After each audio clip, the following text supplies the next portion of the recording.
सा रोमांटिक धुन, पीछे से मंदार की धीमी था।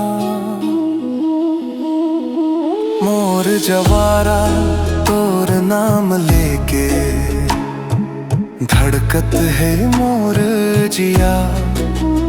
गाँव के माटी महक उठे जब दिखे तोर सुरतिया।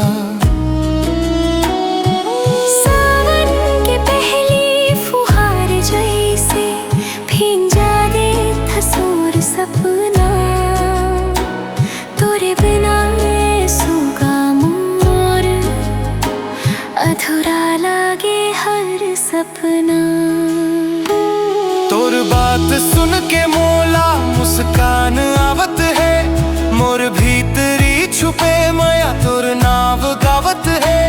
गली गली मंग गूंजे तोर प्यार के कहानी। तोर संग सजना मोर दुनिया सुहानी। तोर पायल के छन छन मोर दिल खो जाथे। आँखी के इशारा ले रात भर नींद नहीं आवे। तोर बिंदिया के लाल रंग माँ मोर तकदीर चमके संग। तोर जियबो जन्म जन्म बस ही अरमादम के। मोर लाज के घूंघट में तोर सपना सजाए हवों। हर जन्म तोर संगिया बन के माया के दीप जलाए हवों। हाथ में हाथ धर के चलन हम न संगी दूर।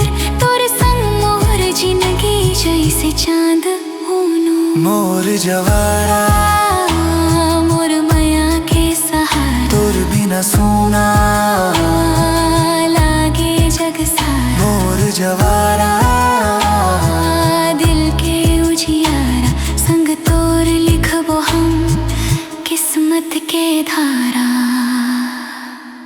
सबले देखे